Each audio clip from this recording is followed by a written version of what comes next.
You know, a lot of times when you're going ahead and thinking about your training and the goals you have, they focus around building strength, improving mobility, improving cardiovascular efficiency, maybe improving your balance or your coordination.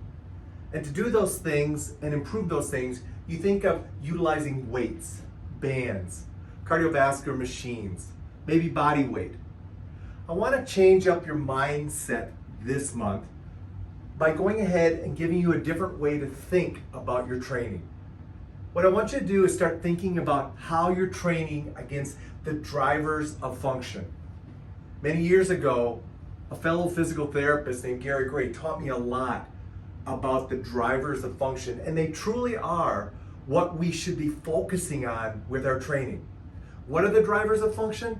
Gravity, momentum, and ground contact forces.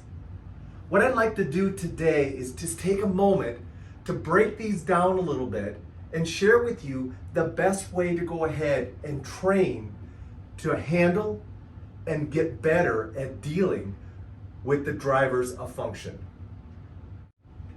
First, let's go ahead and let's talk about gravity because it's the easiest one. It's the one that's always there. It's something that we're not going to get rid of. Now, when you look at gravity, it's pretty much a constant force. It's also mostly a vertical force. You know, gravity pretty much just goes up and down. The speed of gravity is pretty constant. Doesn't really change too much. And when you look at the plane that gravity drives you through, it's pretty much a single plane, primarily an up and down plane. So with that in mind, what's the best way to go ahead and train to handle gravity? Very simple. Free weights and body weight.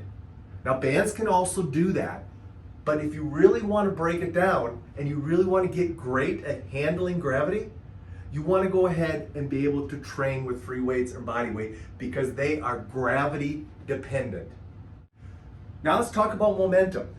Momentum's a biggie. Matter of fact, momentum and how we deal with it is probably going to be the number one driver we need to go ahead and learn to handle because of the influence and the impact it has on injuries, wear and tear on our body, specifically our joints, and just how it impacts us on a daily basis. It's also one that can get a little bit scary when you start to think about training against it because of how it's set up. First, for example, momentum is going to be a varying force. It's going to change. It's going to change based on speed, mass, and load.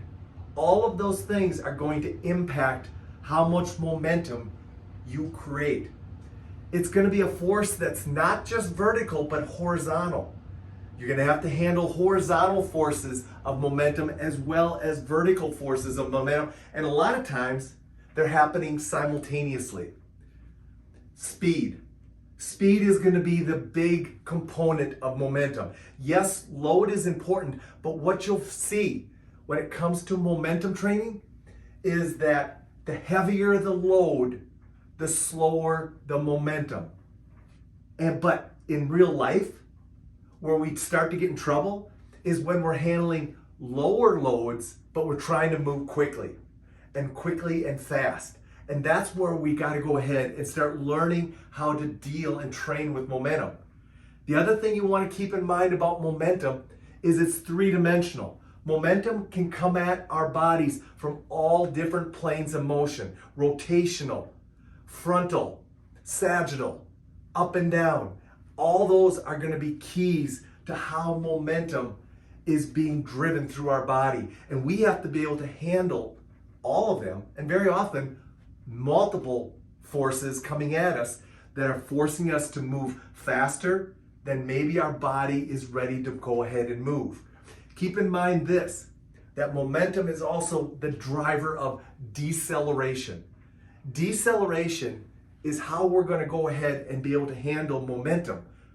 Now, that said, we know a lot about deceleration. You've heard me say this before. Deceleration is the number one cause of why we get injured. We're not able to slow this body of ours down. More importantly, we're not able to handle the momentum forces that are being driven when we're going ahead and moving. So what's the best way to go ahead and train momentum? Well, you know already what it is. It's resistance bands. And here's why. Resistance bands create a variable resistance. So that variable resistance allows you to accelerate, but it also allows momentum to be accelerated. So you have to learn how to handle momentums that are typically a little bit faster than what you're used to. Now, the bigger the band, the greater the momentum forces that are being driven through your body. The other thing that bands do is it allows you to train horizontal forces, vertical forces, rotational forces, and theoretically, in reality, it allows you to train any movement pattern. So now you can literally train your body the way it's designed to move. Walking, running, hopping, pushing, pulling, turning, rotation, hitting, swinging. All of those things create momentum. And by applying a band to those movement patterns, you're teaching yourself not only just how to accelerate, but more importantly, how to decelerate momentum. So that's a key. And the easiest way to train against momentum is just go ahead and start training with bands because it's naturally going to happen. The final driver we want to talk about is ground contact forces. How your body is coming in contact with the surface that you're stepping onto, pushing into with your hand, or maybe doing a combination of both. When we talk about ground contact forces, first thing you want to understand is they're going to be impacted by load, speed, and contour of surface. So sometimes when we're stepping onto the floor, it's a very firm surface, very contoured, but it doesn't have to be always that way. If we're out hiking, we may have to step down onto some uneven surfaces, which now changes how our body is going to handle the ground contact forces. Obviously, an uneven surface very often is going to be a little bit more challenging than a firm surface like the floor. So keep that in mind, that ground contact forces are going to be influenced not only because of their stiffness or their sudden impact and change, but also because of the contour or unstable surface you're stepping onto. When we talk about the forces that impact ground contact forces, you're really talking about horizontal and vertical forces happening at the same time. We refer to that as a shear force, where the body comes down vertically, but also there's a horizontal component and it creates a shear force on your joints. Think about it for a second. As I walk, I step down. Yes, there's a vertical force, but there's also a horizontal force as I step in and as my foot comes into the surface. Speed, as we said, speed is going to vary or change how we handle ground contact forces. The faster we're moving, the faster the ground contact forces are going to occur, and we're going to have to be able to deal with them.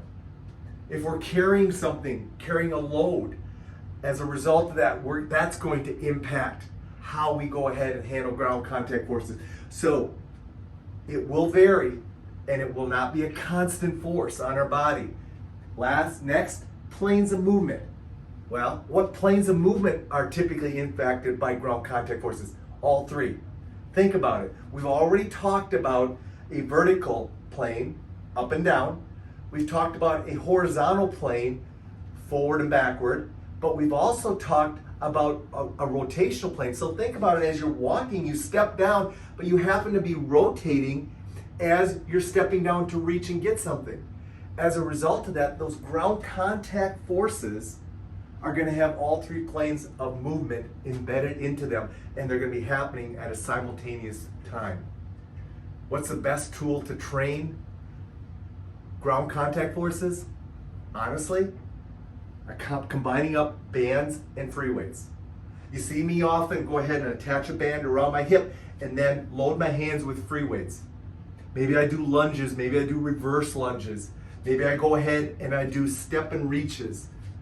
Irregardless, the weight creates the vertical load, the band creates the horizontal load, and my movement creates multiple planes, or sometimes mostly the rotational movement.